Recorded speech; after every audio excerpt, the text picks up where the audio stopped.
Hey guys, this is a knot circuit. Now we kind of did this before when we were changing over the stop PB, the normally closed stop PB, into, I mean, sort of a normally open, but I want to make sure you understand what knot means. So let's give this one a try. We're going to open a function block diagram, and we're going to have an input, and we're going to call this input 2 because that's what our stop PB is on, and it's a normally closed. So I'm going to block properties. I'm going to change it to input 2. All right. Click OK. And I've got a output that I'm going to add in function block diagram. Move it over here.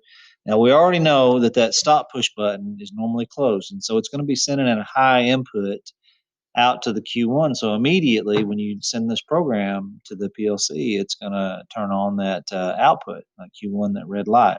So what we want to do is change that to where it acts sort of like a normally open push button. So when you push that stop push button, it turns on Q1 instead of it being on immediately because it's got a high voltage. So we're just going to program that using a knot.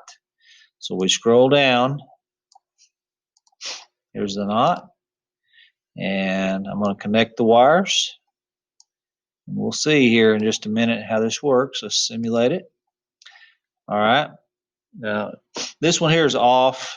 I could change this over. Let me see if I can do that. If I can block properties and change the simulation over to a momentary push button break, which is like a stop push button. Let's try it again. And we can see that this is sending out a high, and when it hits this knot, it changes this high into a low. Let me get back here again. So this is high, this knot changes over to 0 volts or a low. And so that when we push the stop push button, we go from having 24 volts sent to the input to 0 volts sent to the input, it actually turns on Q1. So it changes the way the normally closed push button works. Let go of it. Once again, it turns Q1 off.